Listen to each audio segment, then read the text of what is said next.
Hello, everybody out there, and welcome to another episode of the Talk That Talk Show with me, Barry Holmes.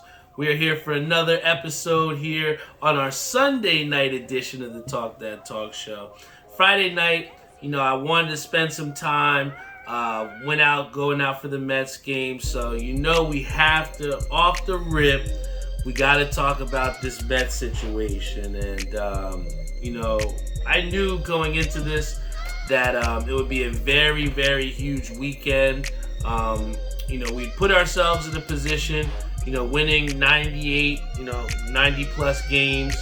And, this series against the Braves, we're going to, show, what the Mets were truly made of and how we could stand up and how we would, fare and where exactly we'd even be placed. And, going into this matchup against the Braves, I thought that, we had a very good chance, being that we had Max Scherzer starting the second game and Jacob deGrom starting the first game. And what we've seen in this series between the Mets and the Braves is that the home run has been absolutely deadly. You've had Austin Riley, who's hit a home run. Matt Olson for the Braves, who's hit home runs. And then most importantly, this guy, Dansby Swanson. This guy has been an absolute Met killer. You think that with, Freddie Freeman leaving, that would kind of help, as far as, the Mets being able to lose a Met killer. But now you had these people like, Matt Olson, Austin Riley, and, especially Dansby Swanson, who have now stepped into that new Met killer roles. It makes for a great rivalry, like Hawks 68-60 says. He goes, New York Atlanta rivalry, it's getting good. Hawks, Knicks, Braves, Mets. That's 100% right. My friend Theo's a big time Hawks fan, and I hate the Hawks, man. I do not like Trae Young. I just can't stand him, and I think that speaks to a respect of just the competitiveness from your opponent, and at the same time, the imbalance of who's winning and who's losing. I think that for the majority of my life, the Braves have gotten the better end of the stick against us. And it just seems like just with another pennant race here where we're over, 10 and a half games ahead, now we're coming down to the end of the season and we have lost the division lead. But, one thing that was definitely on my mind that I think that we have to speak on, I want to give a shout out to my boy Brian Spawn, because he definitely gives me, Mets updates and news as far as the different things that are happening. And big shout out to Jeffrey as well, too, because he put me on to this.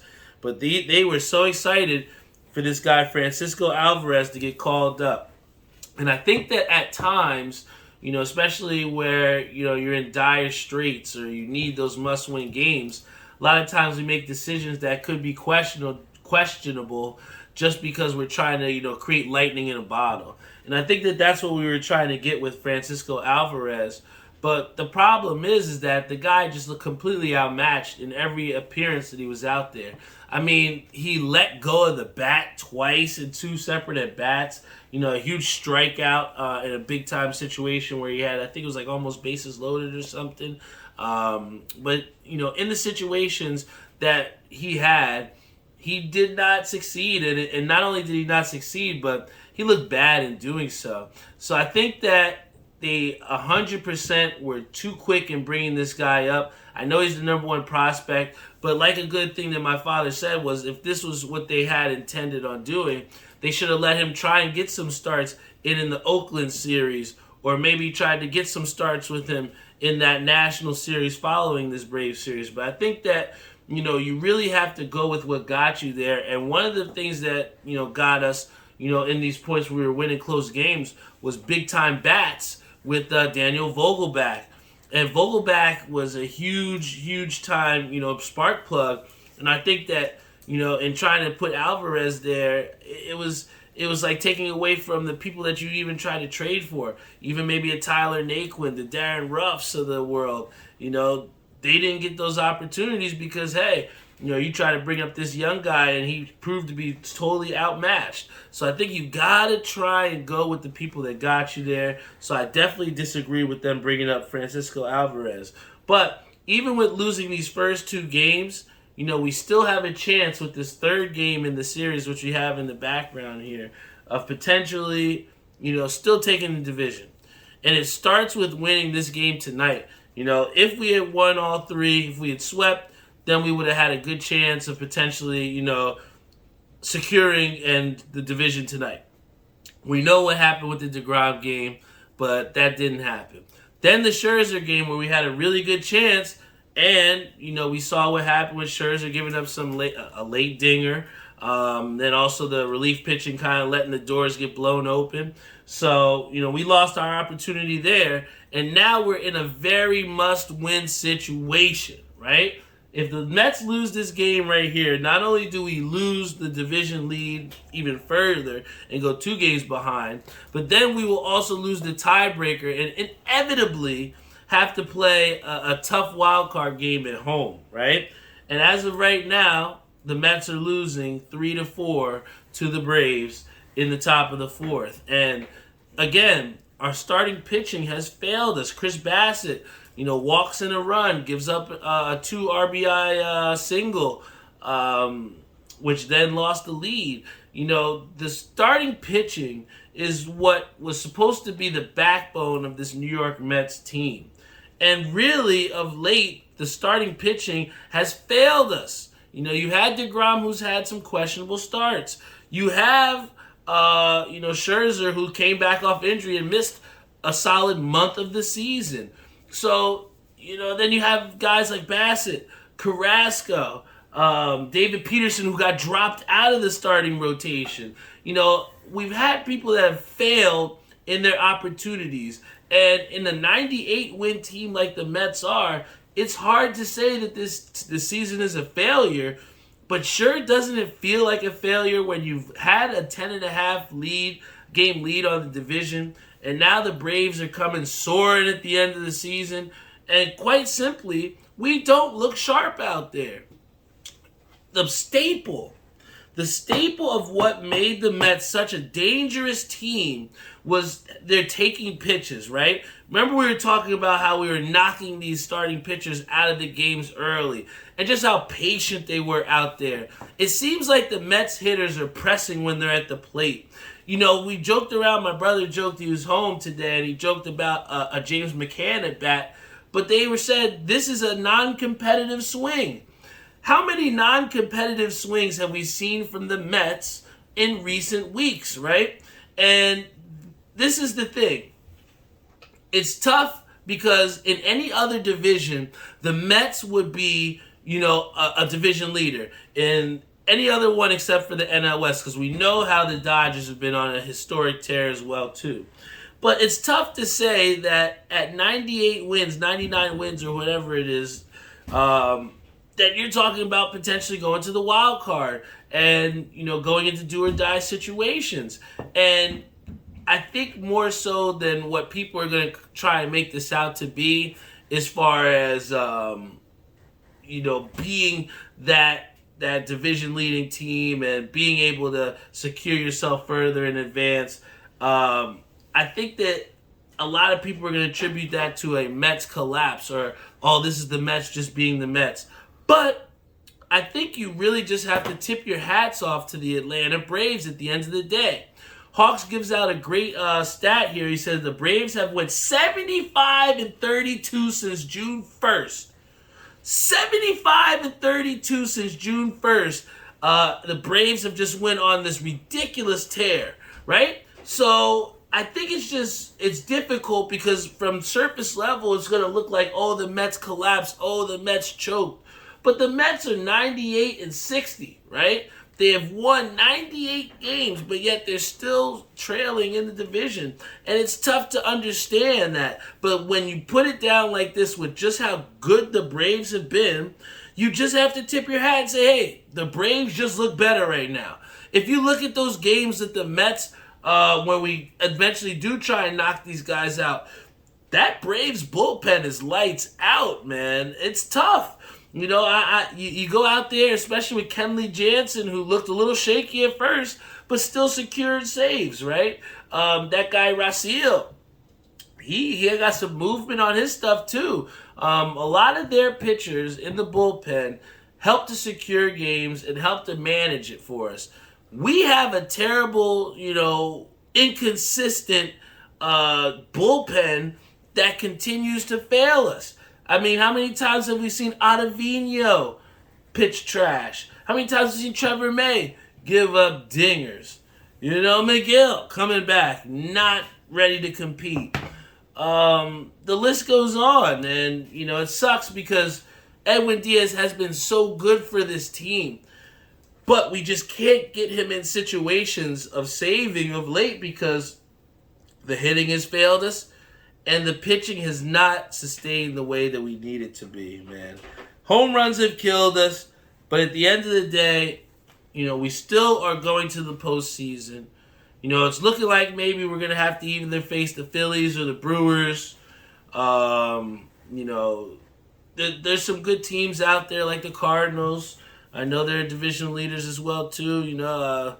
It's going to be an interesting postseason, but, I truly wish that the Mets were able to win more of those games that, we kind of gave away to teams that didn't deserve beating us, And I think that truly is where we're going to look at it if we have to go and play the Dodgers, if we potentially even win the wild card game. You know what I'm saying? I think it's interesting, bro. But we have the one thing that I really love about October baseball is the fact that every single at bat, just seems like you're on pins and needles. I mean, just watching us where Chris Bassett's trying to get out of that situation, it was very difficult, man. But just from us watching it, it's that drama, that late night postseason drama, the great equalizer, the home run that really can just change everything for you. Each one of our starters has given up home runs, and that home run that we talked about as being that equalizer, that game changer, has been the thing that has limited us from beating the Braves as of late. So, hopefully, I know the game is 4-3 right now in the bottom of the fourth. Hopefully we can get ourselves some opportunities, don't strand some base runners like we have, and hopefully get some key hits that can get us, a win today. Because if we get swept and if we go down with 3 games left, and we lose the tiebreaker, we are inevitably going to have to find ourselves in a wild card game. And I do not want to have that choice of who do you throw out there, Max Scherzer or Jacob deGrom. You know what I'm saying? I don't know. At first you want to say, hey, maybe we would throw Jacob deGrom in a winner-take-all wild card game. But you're not wrong if you want Max Scherzer, who has won a World Series, has tremendous postseason experience, and has pitched a little bit better than Jacob deGrom, really, but not by much. So, and then there's no real option after that. So, my question to you guys, you can even put it in the chat. If you have a wild card winner-take-all game, who are you throwing out there? You throwing out Jacob deGrom, or you throwing out Max Scherzer? I'll tell you right now, as much as I love Jacob deGrom, I'm giving Max Scherzer the ball. I think with his pedigree, his, just ability to just get it done, I got to go with Max right there. And then also Robert Brantley says Mad Max as well, too. Man, it's going to be crazy, man. But one thing that was even crazier was the hat drop that we went to at My Fitteds this weekend. With the fire that happened at the Patterson conjoining location, it kind of led to some inventory getting burnt up and messed up at the Patterson location, so they haven't been able to open up. So we've had to venture to White Plains, New York, to the other location for our My Fitteds drops. And it's been insane to see just how different places do things. I think one of the major things of how they do their raffling system a little bit different than the way they do it at the Patterson location, which I like, is that they post the numbers already. So after you get your ticket, and which they're very strictly enforced, of cutting and trying to double up and things of that nature. There's a lot of shiesty things that happen in New York, but there was control to a limit, and you take a ticket, and from there they then post up the numbers on, like, I guess the wall or whatever, and you can look and see where you are, and they divide it into rows, right? So then they'll say row 1, and then they'll start calling the tickets from that row, and then you have to go in, get your hat, and hopefully there's things available for you. It definitely did make the process go faster than Patterson, but the thing was, there was just over 600 something people there at that location. And if you don't have the bodies, you're not going to get success with the raffling system, man. I literally saw, which was the craziest thing, because this has never happened in Patterson location. I saw a guy come out with Spanish workers, and he dropped them off out of a van, and there was about at least 16 or 17 of them there specifically just to get tickets. This is where the hat game is at right now, and that's what's incredibly crazy to me, that you can pay, the same, workers that sit on the side of the road in the morning when you're trying to go to work, looking for work. This guy literally picked up a bunch of them in his van and dropped them off at the hat drop just to get tickets. That's the state that our hat game is at right now. And we were able to come out on top in New York with just a 4-man team, man. Ish said, if you go to a hat drop by yourself, you will not get a hat. I know from experience. It's completely true. We tried multiple times with 5 to 6 people and have sometimes not lucked out. That's the way the draw works. But I think that's what makes it all even in the end. But, one of the ways that we do try and beat that outside of just bringing more bodies is that we just try and network with people and, do good things for people that, are, would do things for you. Like, I did a favor for Seymour, big shout out to him. And, I've done favors for people like Javi, and they've returned the favor tenfold. Big shout out to my boy Headstash, who's on here as well, too. So, there's definitely ways to beat the raffling system, but it's definitely a system that's designed for you to lose. But, luckily we were able to score some big-time hats. This one right here is actually the Texas Rangers 40th anniversary corduroy hat from My Fitteds with a gray undervisor. But the meaning behind this was, with the 3D effect, it was modeled after TikTok, the social media app TikTok. And I think that these hats have done a great job with matching the inspirations that have been behind them. But recently there has been this corduroy brim, resurgence of people that have just been designing corduroy hats. And they're dope, don't get me wrong, but I think when done well, they can really, really stand out. This one right here is my absolute favorite. I couldn't wait to put it on the dome right after I got it. But this is actually one that I helped with Kenny Lou to design. This is what he calls his freestyle, but I like it as the reverse two-tone. Originally, I had wanted this as an orange undervisor, but he switched it to the green, which is incredibly dope. And instead of a front logo that I wanted with the Mets, he decided to go with the script front, which also makes it look like a little bit like a New York Knicks crossover as well, too. And I'm a big-time Knicks fan, so I love the way that this inspiration kind of worked. The Miracle Mets patch is definitely one that's really dope too. And I kind of, pinned it up with some of the hat pins that I like. This is my Not For Sale pin that I designed. I got obviously the Talk That Talk Show pin there. My Cat Master B pin is actually one of the first ones that I ever designed. In the back also here, we got my boy Lenny and NJ Fitteds, their collab pin. We got the Shea Stadium patch pin.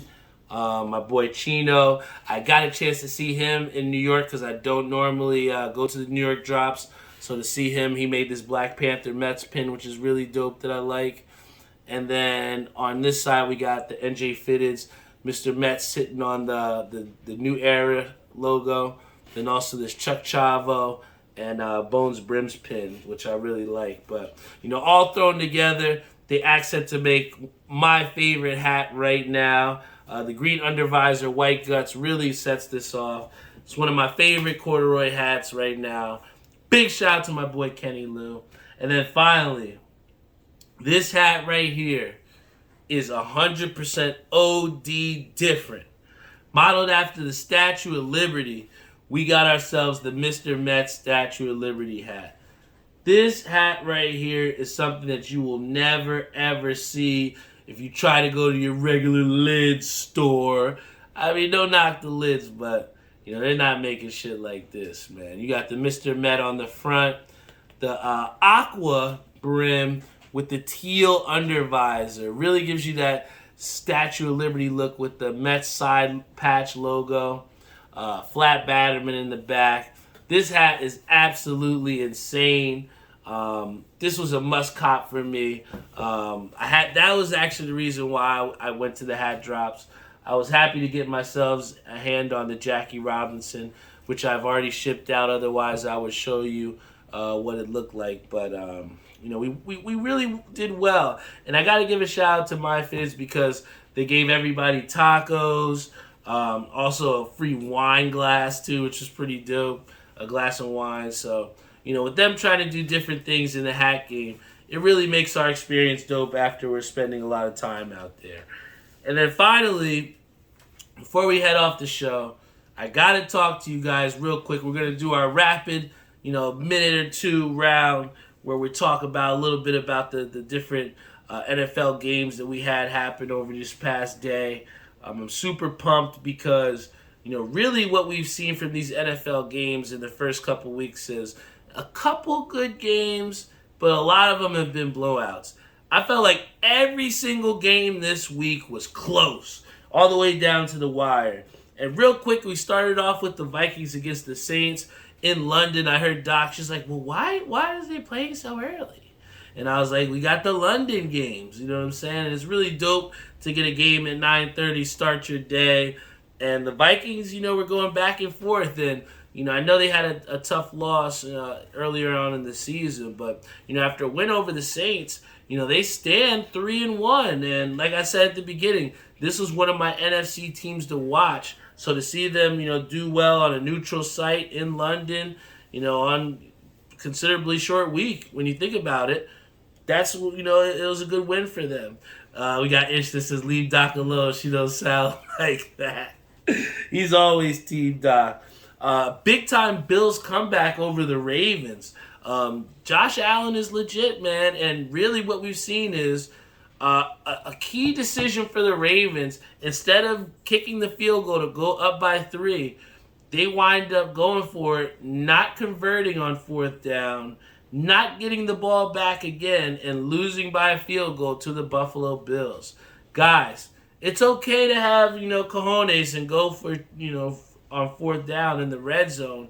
But when it costs you a game, and when you're sitting as a team with such high expectations, and you're 1-3, there's going to start to be some questions about the decision and the play calling.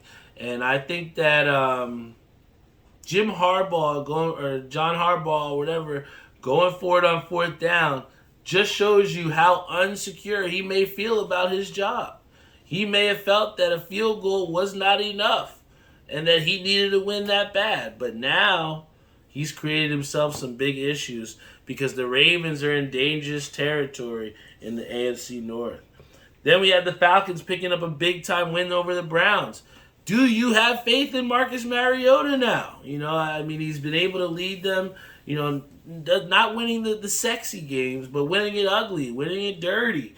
And I think that that's what makes the Falcons so dangerous because one week they look like complete dog shit, but then the next week they can go out and play you to the end of the whistle, man. I think that they make themselves a tough team to bet on, a tough team to really get a beat on because now they're sitting in a division where the Saints have only one win, but it's tough. It's really, really tough, especially when you have these division-type games that separate. We look at, this Mets and what they're in a division lead, but, some of these earlier type wins that could set up for later in situations that of why you're in, that's what makes these early games so important. So for Falcons to pick up wins and do considerably better than what they did last season.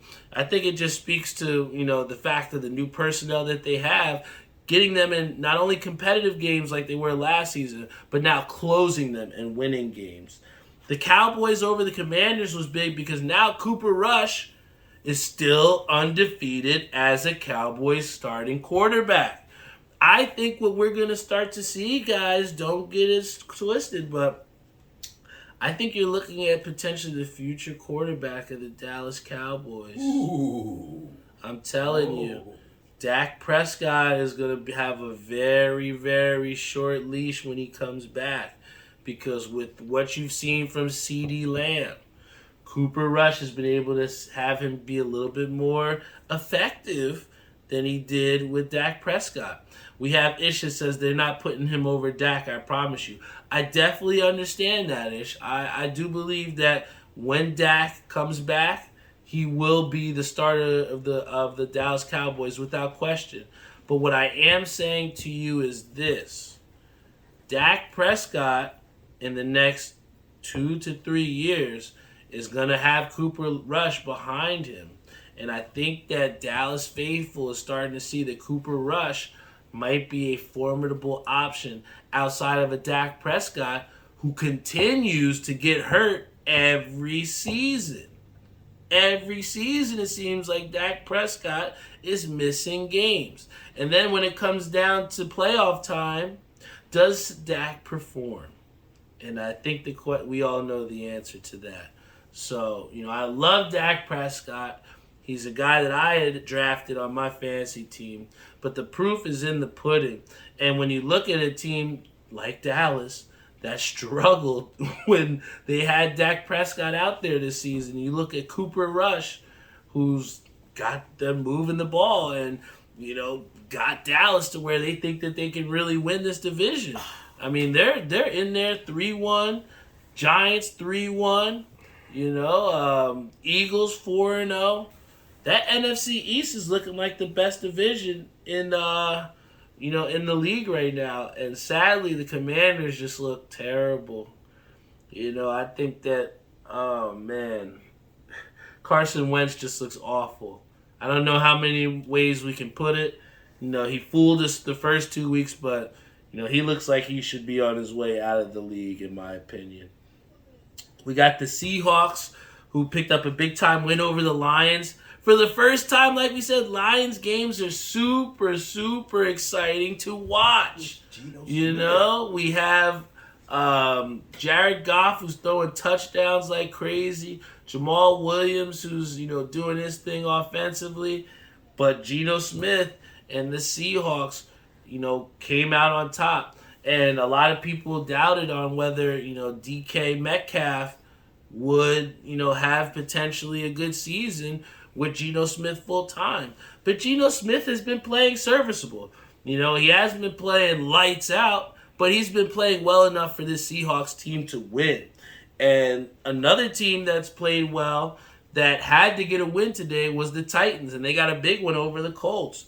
And the Colts tried to make it interesting at the end, but Tennessee, when they got Derrick Henry running downhill, they're going to be tough to beat. You talk about running the ball, you can talk about clock management. You can talk about ball control, red zone effectiveness. With Derrick Henry behind them going downhill, Tennessee will continue to be tough to beat. They got a solid defense, and when you have the Colts and the Jaguars in that division, you're not really being too competitive. It makes for an easier run for the Titans, and especially the Texans, who are not good. They're not even worth mentioning, but the Titans are taking control of that division early. Then we talked about the Giants over the Bears. We got a big-time win. I think you saw Daniel Jones, who rushed for 2 touchdowns. And again, the Giants winning in what seems to be a typical Giants type of win. Ugly, not really cute, pretty, getting the tough yards in the rain. Playing defense against a Bears team that had a great rushing offense. The Giants are now sitting at 3-1. And you got to look at them and say a potential wild card team, maybe division winner. Who knows? The Eagles are keeping up an incredible pace right now, finding ways to win, but the Giants are too.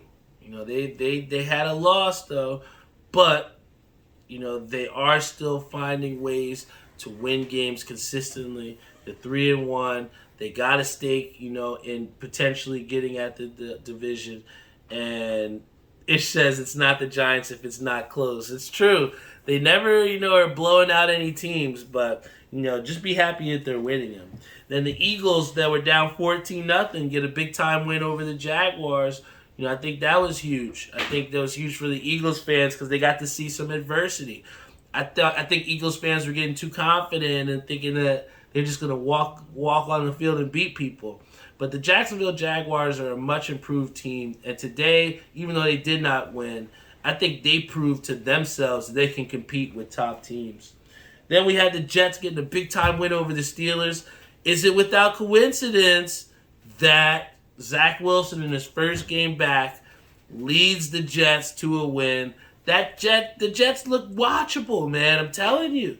They got good weapons out there with Elijah Moore, Garrett Wilson, big time play from Corey Davis today. They got what was the name, Bree Hall or something like that. They're running back. The Jets are a team that is going to be intriguing to watch. At 2-2. They look like a team that you don't know what you're going to get from them. But they're scoring the football. They're turning teams over. And that, more oftentimes than not, will get you in the win column, right? Then we got the Chargers who picked up a big-time win over the Texans. That was a must-win for the Chargers. If they lost, they were going to lose further and further away from the division lead.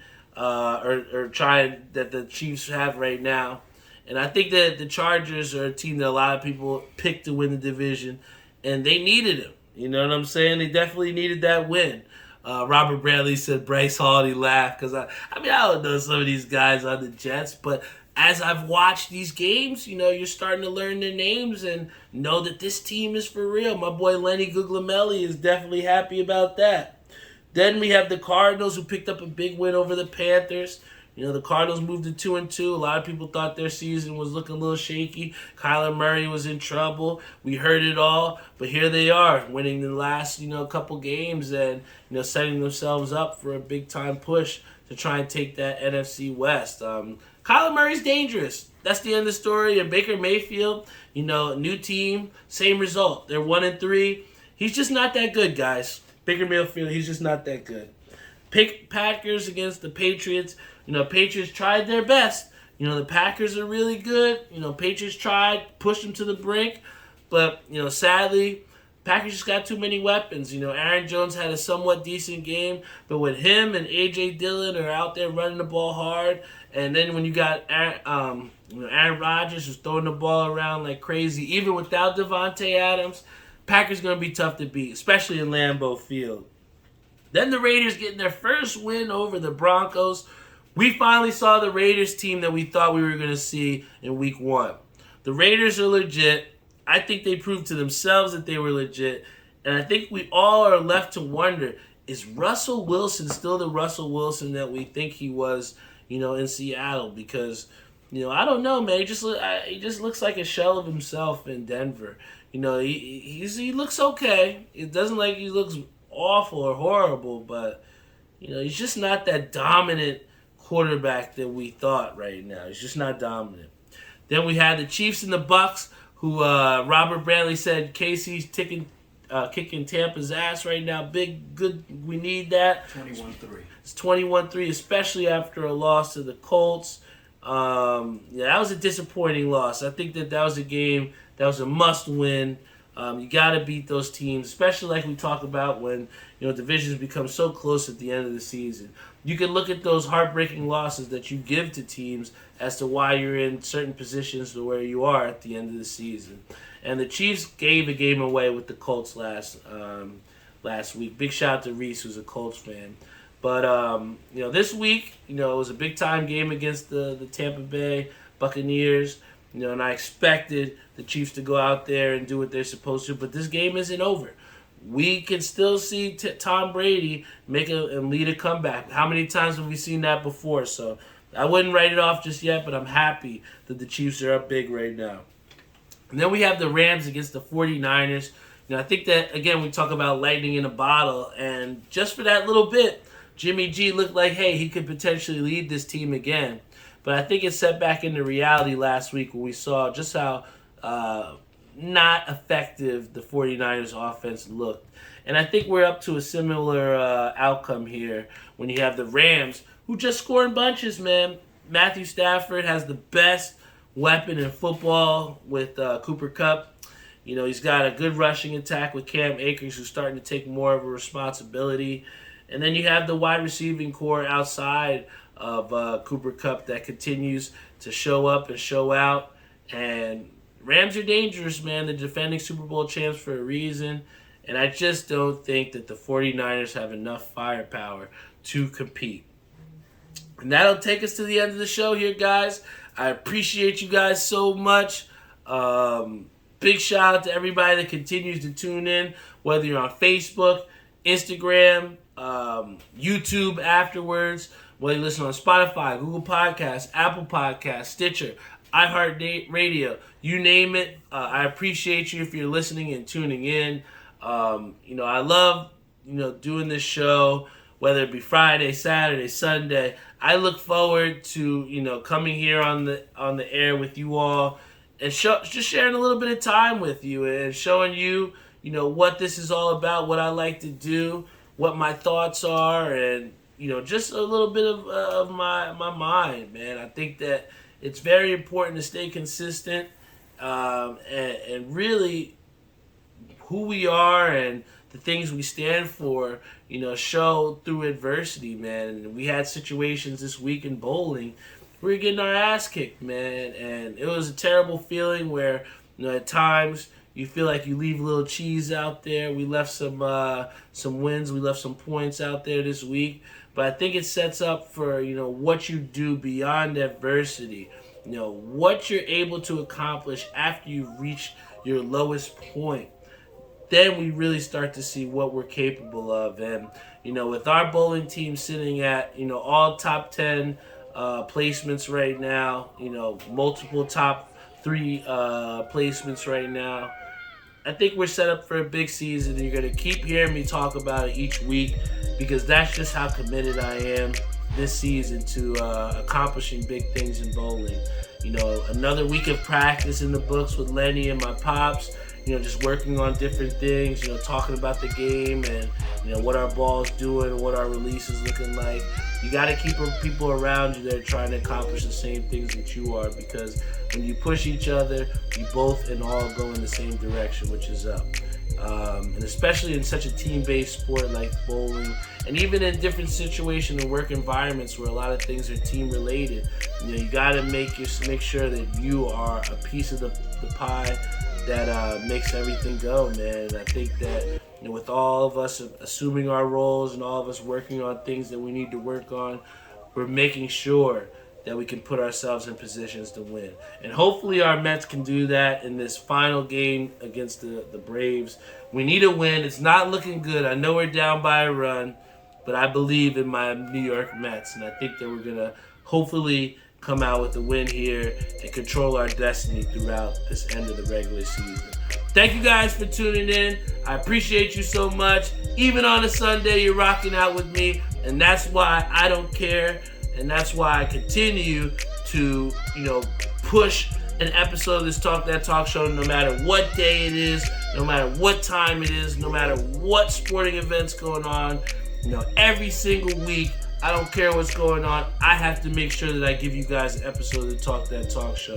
Because there are people out there like Lenny, like Say, like Reese, like Rob, that really want this episode, that really tune in and hit me up and give me feedback. And thank you guys so much because that's what keeps me going. Love you all and see you next week.